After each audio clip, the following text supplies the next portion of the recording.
بقیہ سامان بھی یہیں آ گیا، جگہ کافی تھی، اور اب ہم جم کر بیٹھ گئے اطمینان سے۔ اور پھر بہت جلد ہمیں یہ بھی معلوم ہو گیا کہ ایسا کیوں کیا گیا ہے، محض اس لیے کہ نہ تو ہم کہیں خود کھو سکیں اور نہ لوٹا ووٹا پھینک سکیں۔ اور پھر ٹیپ کا بند ملاحظہ ہو، تمہیں بار بار پیسے کے لیے دوڑ کر آنا پڑتا۔ ہم نے کہا کہ ہندوستان ٹائمز خریدیں گے تاکہ خبریں پڑھیں۔ جواب میں ہمیں تصویر والا ہندوستان ٹائمز دکھایا گیا جو 5-6 دن کا باسی تھا اور قری سے پیشتری منگوا لیا گیا تھا۔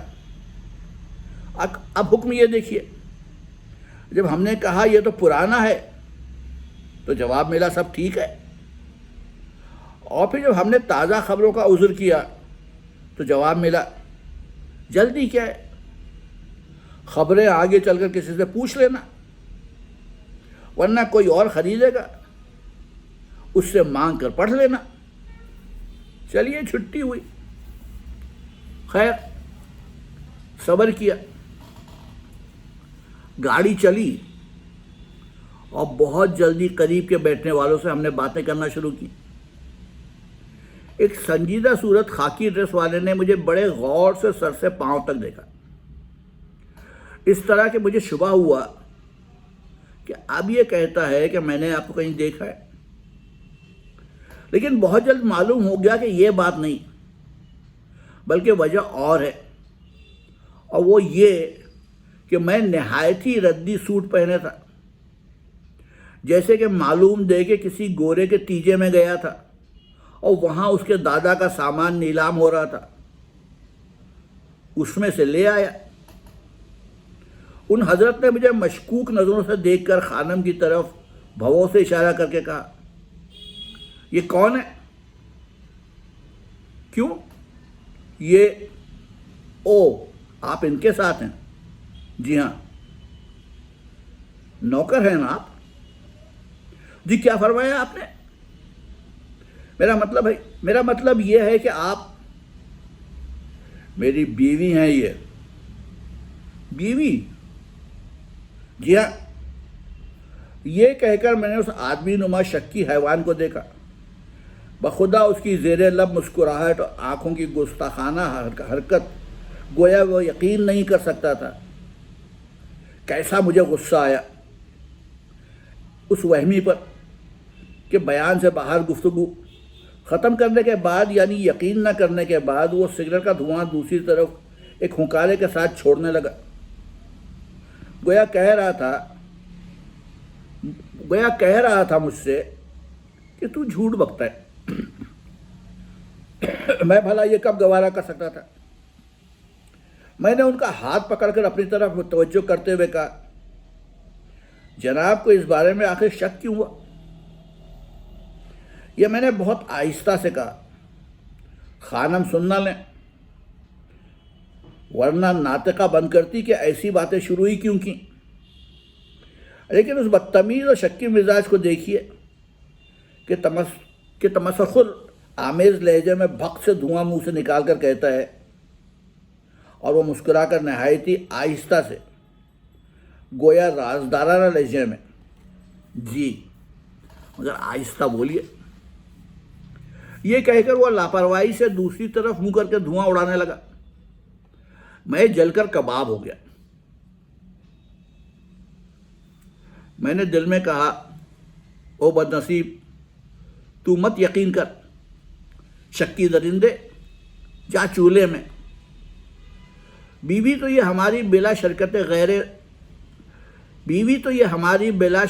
غیر 16 آنا ہے، بھاڑ میں پڑ تو ہماری بلا سے، جہنم میں جا، مت یقین کر۔ اس کے بعد میں نے خود کا غور سے معائنہ کیا۔ سنا کرتے تھے پہلے زمانے میں لوگ کپڑے گھڑوں میں رکھتے تھے جب صندوق عام نہ تھے۔ آج پتہ چلا کہ یہ روایت بالکل غلط ہے. بات دراصل یوں ہوگی کہ ایسے لوگوں کی بیویاں میلے کپڑے نکال کر اپنے شوہروں کو زبردستی پہنا دیتی ہوں گی. چنانچہ مجھے خانم پر بے حد غصہ آیا. سڑک کا ذرا قریب آیا. وہ سمجھی کہ میں ضروری بات کرنا چاہتا ہوں، لہٰذا اس نے بھی کان بڑھایا اور میں نے چپکے سے اسے کان میں کہا، کیوں جی، یہ تم نے آخر ہمیں سمجھا کیا ہے؟ اس کے جواب میں اس نے بھویں سکیڑ کر اس طرح دیکھا کہ مجھے شبہ ہوا کہ دل میں کہہ رہی ہے بجائے زبان سے کہنے کے، احمق. مجھے اس طرح گستاخانہ نظروں سے دیکھنے پر اور بھی غصہ آیا. پھر میں نے اسی طرح کہا، آخر تم نے ہمیں سمجھ کیا رکھا ہے؟ اس نے آخر وہ کہا، خیر تو ہے. میں نے بھنا کر کہا، یہ ہمارے اچھے اچھے سوٹ، مہنگے والے، بلکہ سیکنڈ کلاس میں سفر کرنے والے سوٹ اور عمدہ عمدہ ٹائیاں وغیرہ کس دن کے لیے تم نے بنوا رکھی ہیں؟ کیوں نہیں آخر تم ہمیں پہننے دیتی ہیں؟ چلتے وقت ہم نے تم سے کتنا کہا اور کیسے کیسے کہا کہ یہ سوٹ میلا اور 10 دفعہ کا پہنا ہوا ہے، جس سے 2-4 دفعہ جوتا بھی پوچھا جا چکا ہے. یہ کیوں پہننے کو دیا؟ کیوں نہیں تم نے؟ وہ بات کاٹ کر وہ بھی آہستہ مگر تیزی سے بولی، دیوانوں کسی باتیں تم کرو مت، جانتے ہو سفر میں کپڑے خراب ہو جاتے ہیں. اب آپ ہی انصاف کیجئے کہ ایسے نامعقول جواب سے میں کیوں کر کباب نہ ہو جاتا. خود تو پہنے ہوئے ریشم کے کپڑے، ریشم کے موزے، 20 روپے والا جوتا، اور ہم پہنے ہوئے ہیں ایک میلا کچیلا سوٹ، ٹائی ایسی جیسے بھنگن کا کمر بند، اور کالر ایسا جیسے ٹامی کا پٹا، اور پیر میں ہمارے ایک ٹوٹا ہوا انگریزی جوتا. کیوں کہیے کہ ان کے کپڑے تو میلے نہ ہوں گے اور ہمارے ہو جائیں گے. یہ بدصورت شوہروں کی خوبصورت بیویوں نے دل میں کیا سوچ رکھا ہے؟ میں جل ہی تو گیا اور میں نے بل کھا کر کہا، اور یہ تم نے جو اتنے اچھے کپڑے پہنے میلے نہ ہوں گے؟ ریل میں یہ باتیں نہیں. کاٹا اور جواب آنکھوں سے غصے کے اظہار کے ذریعے سے ختم. میں نے بھنا کر اس چٹاخے دار برجستگی پر گویا غصے کا ایک گھونٹ سا پیا، مگر صبر آخر کو نہ ہوا، اور پھر میں نے جوش میں آ کر کہا، آخر یہ بھی کوئی. مگر میری بات تیزی سے کاٹ دی گئی کہ اور جو سفر میں کوئی ملنے جلنے والی مل جائے تو بس بچہ بنتے ہیں. یہ کہہ کر دوسری طرف منہ موڑ لیا، گویا آگے بحث نامنظور ہے. میں سوائے سے کیا کرتا کہ جلتا اور بھنتا رہا. اتنے میں گاڑی رکی. ایک سب انسپیکٹر صاحب ماں اپنی فوج کے اور اس قدر سامان کے دھکم پیل کرتے ہوئے وارد ہوئے کہ خدا کی پناہ. گھبرا کر خانم نے کہا، ہمیں سیکنڈ کلاس کا ٹکٹ بنوا دو، جلدی جلدی. میں نے کہنا چاہا، مگر جلدی، یہ لو، جلدی جلدی. یہ کہہ کر مجھے ٹکٹ دیے اور پھر کہا کہ جلدی کرو. میں نے سوچا کہ اچھا ہے، سیکنڈ کلاس میں چل کے اس سے خوب لڑوں گا اور فوراً دوسرا سوٹ نکلوا کر پہنوں گا. لہٰذا میں ٹکٹ بنوانے دوڑا. ان ریلوے کے بابوؤں کو اتنی جمائیاں آتی ہیں کہ چھوٹی چھوٹی آنکھیں موٹے موٹے چہروں پر سے کھو جاتی ہیں. دل کا خون سمٹ کر ناک کی پھننگ پر آ جاتا ہے. پھر اس کے ساتھ انگڑائیاں علاوہ ایسی بے تکی اور بے موقع کے بیان سے باہر. یہ نہیں دیکھتے کہ ہمارا وزن کیا ہے اور جس کرسی پر ہم خود دھرے ہوئے ہیں وہ کیسی ہے؟ انہیں تو اس سے بحث ہی نہیں، بس انگڑائی لینے سے کام۔ میں نے تو کہا کہ حضرت مجھے کانپور کے 2nd کلاس کے ٹکٹ بنوانا ہے۔ ادھر اس کے جواب میں اول تو مجھے انہوں نے غور سے دیکھا اور شاید کسی ٹوٹے پھوٹے انگریز کا بٹلر سمجھ کر انگڑائی لینا مناسب سمجھا۔ ماں جمائی کرسی جو چرچرائی تو ایک دم سے ایسا معلوم ہوا جیسے جادو کے زور سے چہرے پر آنکھیں پیدا ہو گئیں۔ یہ اٹاوا کا اسٹیشن تھا۔ میں پل پار کر کے پلیٹ فارم کے اس طرف گیا ٹکٹ بنوانے۔ بابو جی نے بڑی عنایت کی جو قدر تعامل کے بعد ایک لاپتہ ٹکٹ چیکر کا حوالہ دے دیا۔